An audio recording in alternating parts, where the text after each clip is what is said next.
So quick word of warning before I dive in, this video is going to contain spoilers for both Ant-Man and the Wasp Quantumania and the TV show Loki Season 1. You have been warned. So these two entities, Loki Season 1 and Ant-Man and the Wasp Quantumania, have a very compelling similarity. And that is the villain, the guy at the end of it all that is against the heroes. And that is Kang. And they seem like they're very different at first glance. In Loki, he who remains at the end, Kang, who's behind the TVA pulling the strings, he's a little quirky, a little odd. Whereas the Kang that we see in Ant-Man and the Wasp Quantumania is a little more hardened, a little angrier. But I think there's actually a lot of evidence to support the idea that this might actually be the same Kang. And today I want to explain to you why I think that is. In for one hell of a ride. So first off, let's look at their names. So He Who Remains is called He Who Remains. So that's a different name. But that's what Miss Minutes calls him. He calls himself other things. When the Lokis ask who he is, he lists a couple of different words that are used to describe him. And one that stands out to me is he refers to himself as Conqueror. A ruler. A conqueror. He who remains. A jerk. He also calls himself a jerk and a couple of other terms, but Conqueror is one of the few that he specifically picks out that word to describe himself. Now, this could just be that all the Kangs are conquerors, but when we look at the Council of Kangs at the end of Ant-Man and the Wasp Quantumania, when the Kangs are discussing amongst themselves, how do they refer to that specific Kang? They say the Conqueror is dead. So this tells us that that Kang isn't just one of many conquerors. Amongst the other Kangs, that is the term they use to describe that one specifically. Now we see there are thousands, tens of thousands, probably millions of different Kangs out there, and they choose to give the name Conqueror to that one specifically. So it's interesting that they choose to use that word as a way of differentiating that Kang. And if He Who Remains was a different Kang, then why would he call himself Conqueror when he would know that the term Conqueror is allocated to a specific different Kang? Also, if we look at the relationship between Kang the Conqueror, that from Ant-Man and the Wasp, and his relation to the rest of the Kangs, to that Council of Kangs, it does reflect very similarly to what He Who Remains describes as his relationship with the rest of the Kangs. They both talk about these other Kangs fighting amongst themselves.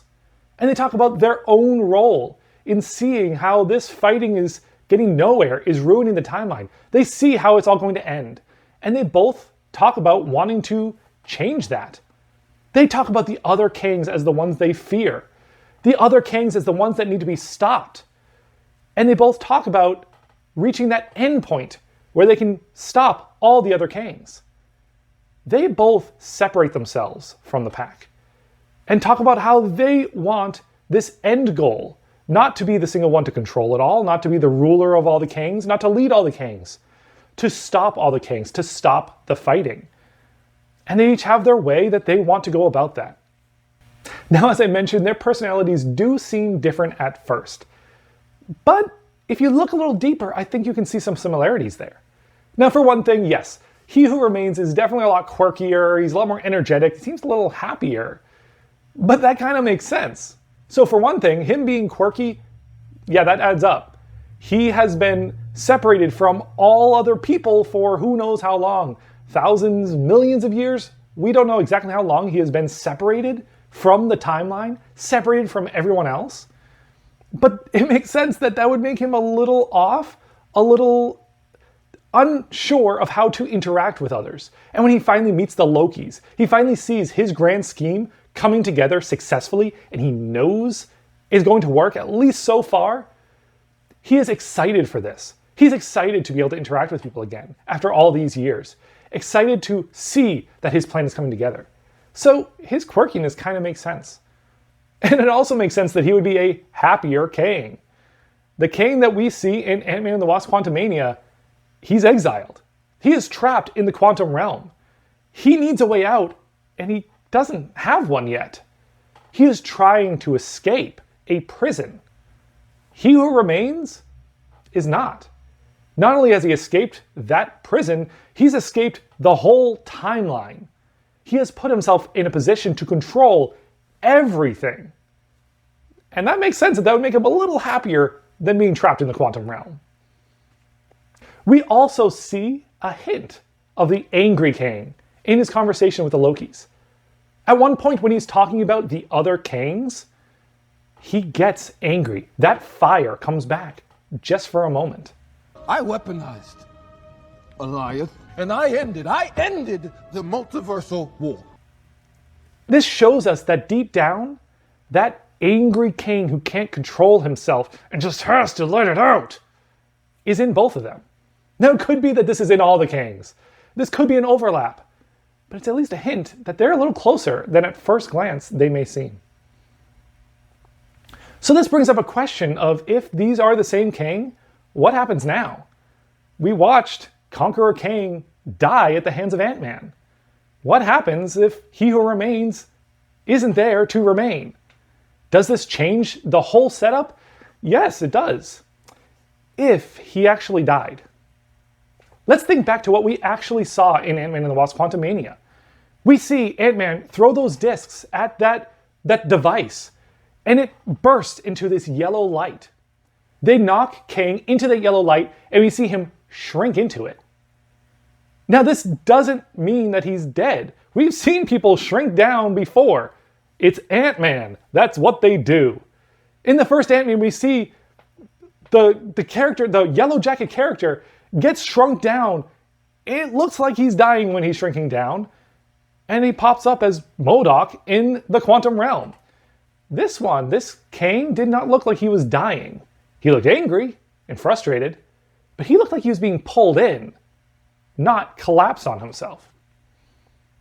It is a distinct possibility that instead of killing him, it could be shrinking him and teleporting him to a new location. It could be sending him somewhere brand new. But where could it send him? We have this device emitting this yellow glow that is sending him somewhere else. It's trying to shrink him down somewhere, but it's already in the quantum realm. It's already in this area where it's trapped and small, and it's trying to change and get even smaller. Where could that send him? That could create some sort of a paradox in a way that is unable to end itself until the end of time and space, until things are being consumed and disappearing, until the void at the end of time. And what's at the void at the end of time but Goliath? That yellow light could be moving that Kang from the space we see and spitting him out in that void at the end of time to meet Goliath, to discover this creature that consumes time and space. And what do we know about He Who Remains? We know he was at odds, trying to find a way to defeat all the other Kangs. And then he found Goliath. He says he found Goliath and began to test him. And then he used Goliath to defeat the other Kangs. This could very well be what we're seeing here. This Kang is finally going to a place where he can meet this Goliath. And something else. That yellow glow, we've seen something like that before.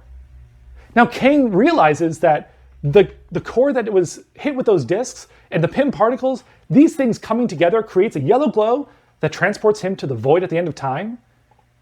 He could work on that and try and build up that technology. Now that he knows what happens, he can turn that into something he can use to send things to the void at the end of time. He can turn this into a weapon for his TVA, for those who want to prune things and send them to the void, that we see in the TV show Loki. Is that what you think? Now, with all the Kangs out there, all the ones we saw in that Council of Kangs at the end, it's very possible that these are separate Kangs, they are separate individuals, and maybe the Conqueror Kang is dead. Maybe He Who Remains is one of these other Kangs that will come to be, or not if the timeline has changed enough. But to me, there's enough evidence to support the idea that this could be the same individual. And for me, I'm going to consider them as if they are the same until I get some compelling evidence to the contrary. Either way, I am so excited to see where Kang goes. The villain is incredible.